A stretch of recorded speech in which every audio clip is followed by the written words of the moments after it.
All right, and welcome to the happiest time of the year for us NBA fans. The playoffs are officially set in stone.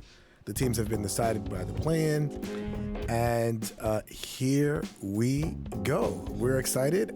This is going to be great. We're going to be sitting down, except for one game, which I will be attending. I will be going to the Knicks game, which will be great. I'm bringing earplugs. By the way, happy 420 day for those that celebrate and whatnot.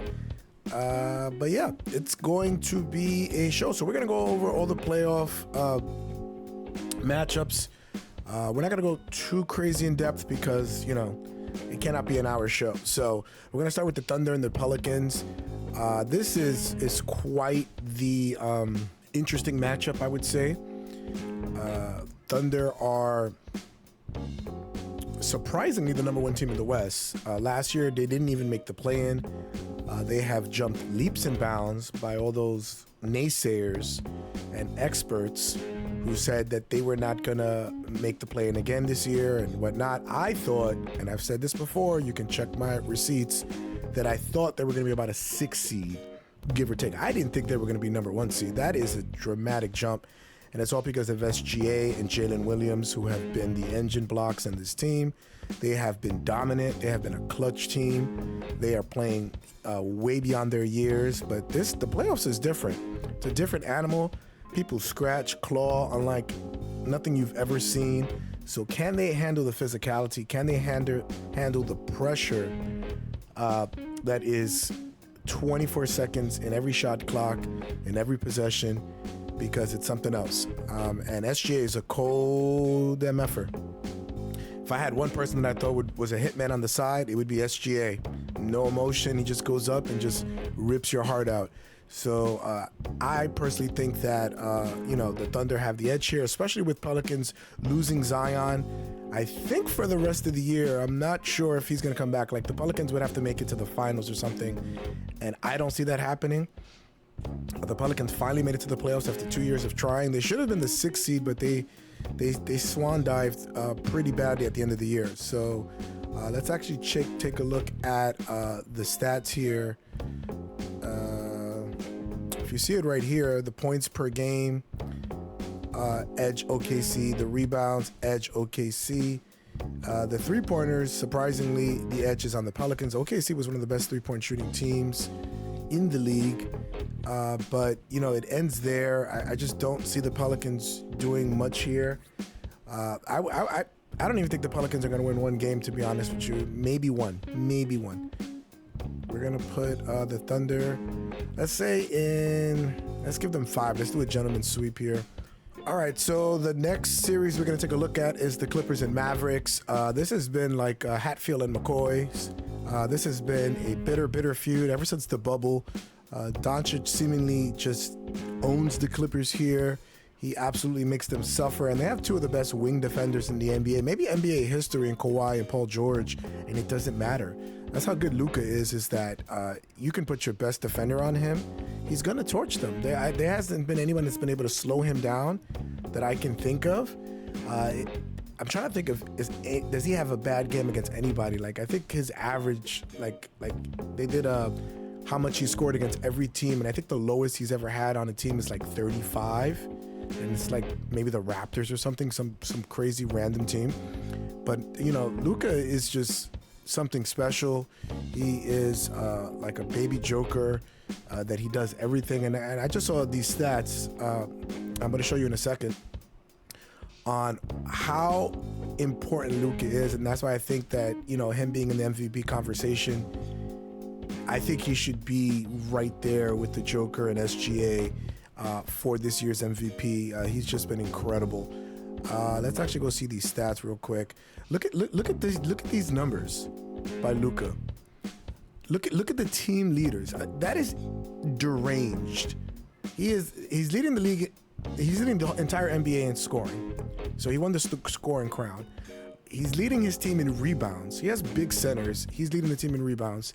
And he's almost averaging 10 assists. I think next year he's going to be, the next person besides Russell Westbrook to average a triple-double. But that is just insane efficiency. I could not believe that. Let's take a look actually at the Clippers here. and who leads their team. Kawhi apparently is coming back to the team. He's been out the last 3 or 4 games, so they're going to need to get into a rhythm. Harden has been absolute garbage the second half of the year. He started well, but he's at this point washed. He's not really, he's a role player at best. He's not the system, as he likes to claim. So it's going to be a tough uphill battle against them, against the Mavs. So in the regular season series, the Clippers actually won 2 out of 3, but it's the regular season. I don't think it means much here. I don't know. I just don't know how the Clippers win this series, to be honest with you. So in this, I'm going to pick the Mavericks. I think they're easily the best team in this series. I don't see how the Clippers win this. They went on a really good run, so they got to get that kind of hot. And they have to get that hot fast. They cannot waste any games against the Mavs. And the Mavs have just been absolutely dominant in the playoffs. So I see the Mavericks winning this. I want to say anywhere from 5 to 6 games. I'm gonna give Clippers the benefit of the doubt, and I'm gonna go 6 games here. But I still think the Mavericks win this series pretty easily.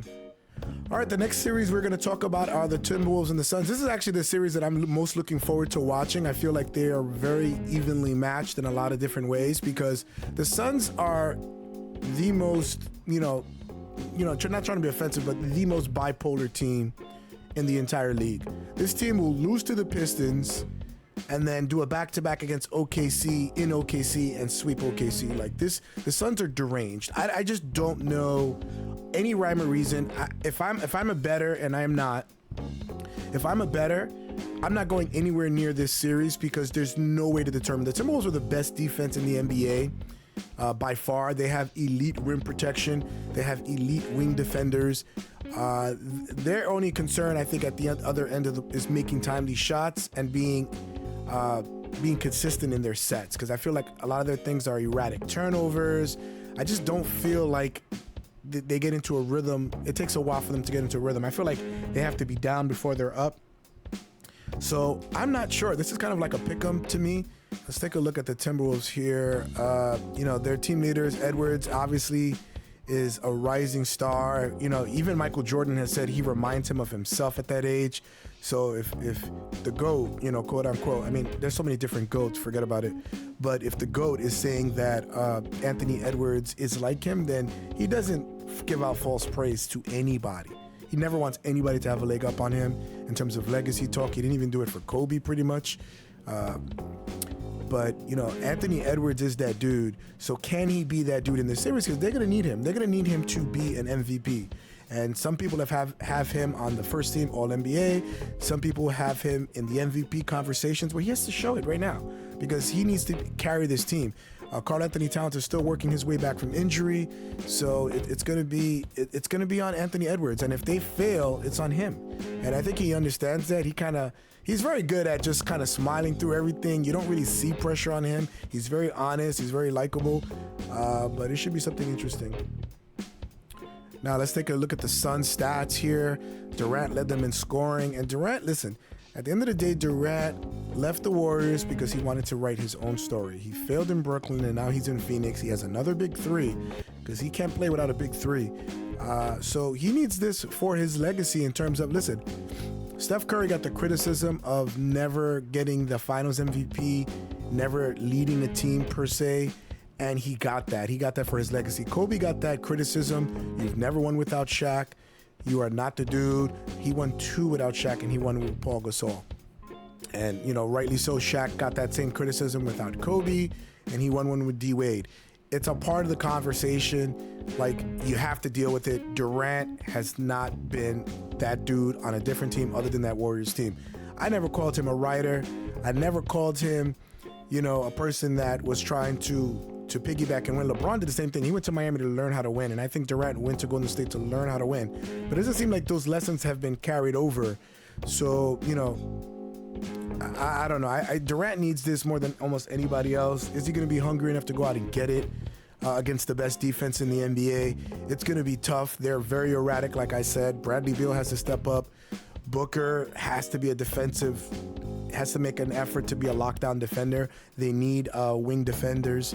So I don't know. We'll see how this goes. The regular season matchup between the two was kind of weird. The Suns won all three, 125-106, 97-87, 133-115. So every game was by double figures. That has to scare the living daylights out of the T-Wolves. So we'll see. Let's see what our pick'em is going to be. I just think, this is a really tough choice. I don't know. I mean, the Suns have the success in the regular season, but they're the worst fourth quarter team. This is a tough one.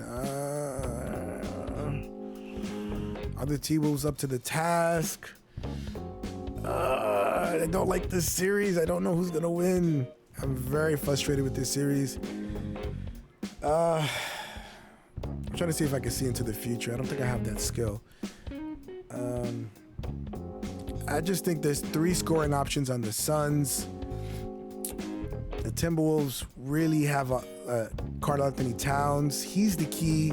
Can he fully come back? I'm going to go with the Suns in 7 games. I hate this choice. I really want to go with the T-Wolves too. I don't know. This is a pick'em for me. I got the Suns in 7. We're going to move on. All right, so our next series is the Nuggets and the Lakers. Lakers saying, oh, we don't duck any smoke. We'll face them, blah, blah, blah, blah. This is all spin. They're very political in LA with the Lakers. LeBron is very political. He's always grabbing the narrative and twisting it in whatever way he wants to. I was thinking about the whole Bronny James situation and how everybody was saying he's not even a second round pick. If there was 3 rounds, he wouldn't be in the 3rd round. And all of a sudden, these stories started creeping out, talking about Bronny could defend on the NBA level. And you just kind of felt LeBron working his back channels, especially with Brian Windhorst always being the mouthpiece of LeBron, working his way to try to get him some buzz to see if he can get drafted somewhere. So it's that type of mindset, control the narrative. He's almost like a politician, like a presidential candidate. Control the narrative, move it forward. And the Lakers have just been owned by the Nuggets. They swept them last year. They swept them in the regular season this year. A lot of people are predicting them to sweep them again. The Lakers have played really well in the second half of the year. The Nuggets, I don't feel that same dominance as last year. I'm going to give the edge to the Nuggets in terms of the matchup because they still have the Joker, who's unguardable. You saw some of those shots he hit against Anthony Davis, fading away from three-pointer on 1 foot, a la Dirk. Just 6 shots. LeBron is obviously LeBron. Anthony Davis potentially could be first team All-NBA this year. So it's going to be very interesting. Let's take a look at the Lakers. You know, LeBron leads the team in scoring, Anthony Davis in rebounds, and LeBron in assists. So that's not, That's not surprising there. We'll take a look up at the matchup real quick. It's pretty straightforward in terms of, you can't really see it. I'll read the score out. I don't want to keep moving my graphic around. Lakers lost 114-124. Lakers lost 106-114. Lakers lost 107-119. So it has just been a dominant affair by the Nuggets. So the Nuggets, it's the same thing as we saw with Luka Doncic. Joker is that, just one step ahead of Luka because he's bigger, leading his team in scoring, leading his team in rebounding, leading his team in assists. He's another one that could potentially lead, have a triple-double for the entire year. Look at that, 1 assist away. I'm